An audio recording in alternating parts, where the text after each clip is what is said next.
Bismillah.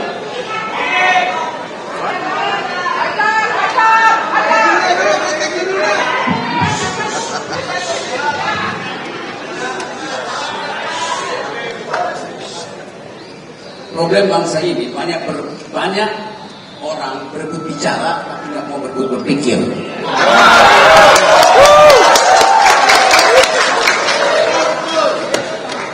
Ya dengerin gue ya.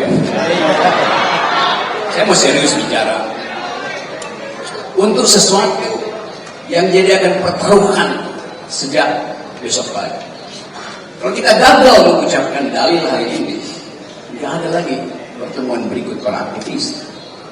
Ini ukuran terakhir kita. Nah itu produksi pikiran. Tunda kemarahan. Judulnya memperingati reformasi 1998. Salah saya aktivis. Judulnya udah salah.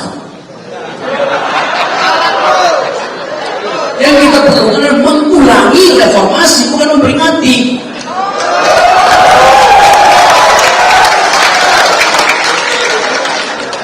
Aktivis tidak pernah memperingati kelakuannya sendiri, dia mengulangi kelakuannya.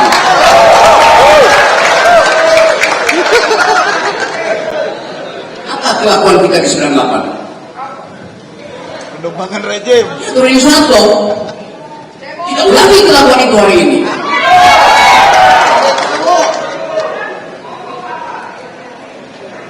Silakan sebutkan dan bukan. Karena itu yang ada di benak kita sehingga ibu tadi marah. Ngapain ngomongin yang lalu?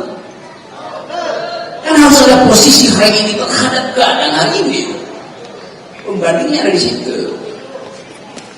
Kalau kita dengar uraian tadi dan tidak akan dengar uraian panjang lagi, Daeng, Melki segala macam itu, ada semacam kepastian bahwa Presiden sedang bergerak ke arah paradigma baru ekonomi. Bergerak ke arah. Pertanyaannya dia mau nggak meninggalkan yang lama? Apa?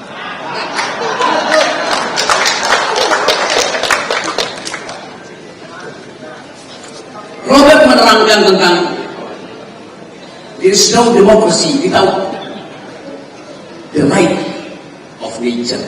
Hak pohon untuk berdiri.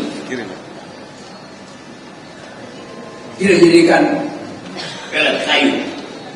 Oligarki. Kita mau coba lihat itu. Kalau soal demokrasi ekonomi mengarah pada sosialisme, saya tanya sekarang, yang ngerti tentang apa yang disebut sosialisme dalam pengertian akademis berapa orang? Termasuk yang ada di kabinet. Kalau itu tidak ada, maka tugas presiden adalah mengganti mereka yang do not speak socialism. Itu yang namanya perubahan paradigma itu. Kita mau coba lihat itu hari ini. Coba kita bayangkan, kita bicara reformasi, tapi sebetulnya kata itu kata yang paling lemah yang pernah kita buat dalam sejarah politik Indonesia. Di awal 97, 98, kata yang muncul di kalangan gerakan mahasiswa dari LBH, ITB, UI, UKI, tempatnya Eli, ISDN, walaupun dia bukan belajar sosiologi, tapi kata yang muncul adalah revolusi, bukan reformasi. Tapi pada waktu itu kita gugup untuk pakai kata itu, karena soal itu kata kiri. Memang kata kiri. Tapi kenapa Prabowo sekarang kiri buruh internasional? Itu kata yang maha kiri hari ini. Tidak ada lagi yang perlu kita khawatirkan. Apa akibatnya kalau kita tidak berpikir maksimal? Kita inginkan revolusi, tapi kita takut bahkan mengucapkannya di 98. Lalu kita cari cara. Kita pakai istilah reformasi total sebagai pengganti dari revolusi. Padahal sebetulnya mental kita ingin revolusi. Revolusi artinya perubahan kualitatif. Dari satu rejim ke rejim lain, kualitasnya berubah. Reformasi itu perubahan kuantitatif. Yang berubah susunan manusia, bukan alam pikiran yang berubah. Jadi kesalahan epistemik pertama kita di 98 adalah takut mengucapkan revolusi lalu mengganti kata yang lebih lembek, reformasi. Tapi supaya terlihat radikal ditambahin reformasi total. Akhirnya di situ. Bahkan tidak semua mahasiswa 98 mau pakai reformasi total. Teman-teman Fahri Hamzah curiga pada waktu itu, kami curiga. Ini juga mengarah pada revolusi dan kekiri-kirian. Lalu mereka pakai istilah reformasi damai. Kita lihat banner di kepala itu. Reformasi total itu anak-anak KBU itu. Reformasi damai, anak-anak PKS pada waktu itu. Yes, kami untuk PKS. Saya mau terangkan genealogi itu yang menyebabkan kita ragu-ragu untuk menyebutkan bahwa kita harus dipimpin oleh satu ideologi, satu cara berpikir ideologis. Bahkan reformasi tidak berani diucapkan ketika udah dari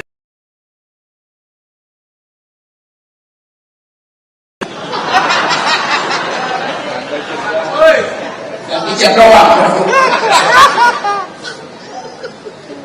Itu mesti ambil risiko itu. Jadi kita tidak pernah berpindah dari rejim ke rejim berikutnya. Kemudian tentang transformasi demokrasi. Transformasi itu adalah gerak keluar dari otoriter masuk ke demokrasi. Ini dua langkah. Gerak keluar dari baru gerak masuk ke transformasi. Yang kita lakukan sekarang kita baru keluar dari takut masuk ke. Itu mesti ada koalisi yang isinya itu bertambah. Yang sebetulnya tidak diperlukan lagi ketika presiden terpilih. Dia bilang saya dipilih oleh rakyat. Koalisi itu cuma tiket saya. Saya mau ganti ideologi kabinet. Kalau ditanya Golkar sosialis apa tidak? PKS sosialis apa tidak? PAN sosialis apa tidak? Jadi kalau Prabowo menginginkan satu jenis transformasi baru, dia harus melengkapi infrastruktur politiknya dengan ideologi itu. Biasanya kan? Bilang cocok yang berat. Walaupun kalau saya tadi, apakah SBY menginginkan sosialisme? Betul. Tapi pasti dia ingin yang diucapkan Pak Robert tadi, ada demokrasi baru yang menghargai lingkungan. Dan sekarang kita bicara soal itu. Kita nggak bicara lagi do you speak Dutch, do you speak English, do you speak French, do you speak environmental ethics, do you speak feminism. Kan itu yang kita perlukan hari ini. Sekarang kita tanya, Gibran, do you speak feminism, do you speak environmental ethics?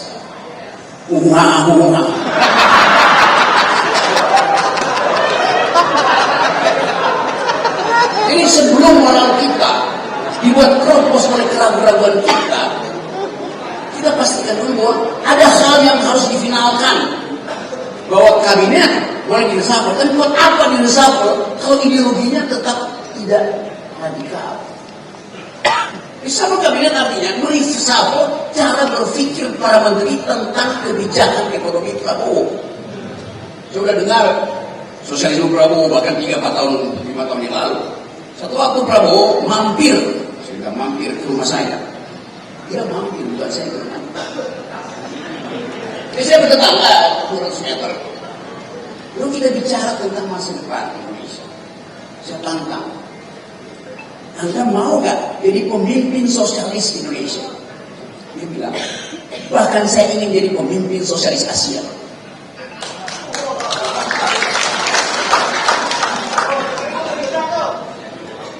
Kalau pohon-pohon pinus saya bisa merekam, tanya pada si pinus. Prabowo ucapkan itu, dan saya dukung. Karena memang kita memerlukan jenis ekonomi baru. Yang baru 2 tahun lalu, mau kita praktekkan karena ada krisis global. Jadi kita bisa katakan, ya Prabowo visioner, dia mampu mendeteksi bahwa satu waktu akan terjadi perubahan cara berpikir. Yang disebutkan dalam bagus tadi, orang degrowth. Dan itu yang intikan keadaan ekonomi dunia. Pendiri Davos itu markas kapitalisme dunia yang setiap tahun berunding tentang bagaimana kapitalisme dipertahankan melalui World Economic Forum itu, akhirnya sadar bahwa kalau terus ada growth maka bumi ini rusak. Kalau kita dari 2 tahun lalu dia bicara itu, siapa pendirinya itu? Klaus Schwab. Dia bicara begitu. Tokoh yang paling bertanggung jawab dan menginginkan dunia diatur oleh para kapitalis akhirnya paham bahwa tidak mungkin pertumbuhan itu dimaksimalkan lagi. Daya dukung bumi selesai. Jadi soal semacam ini mestinya dibicarakan di sidang kabinet. Apakah Sri Mulyani paham sosialisme? Pasti tidak. Siapa teman Sri Mulyani? Tapi dari segi cara berpikirnya pasti tidak.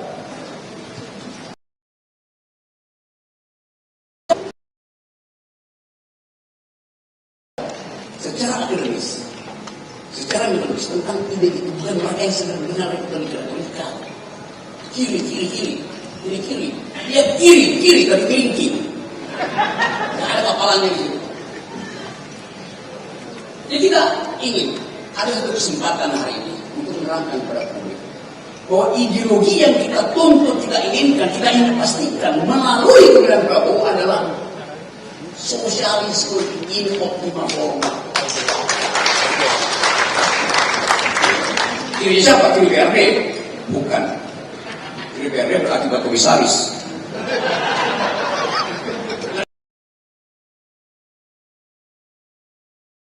Presiden itu karena itu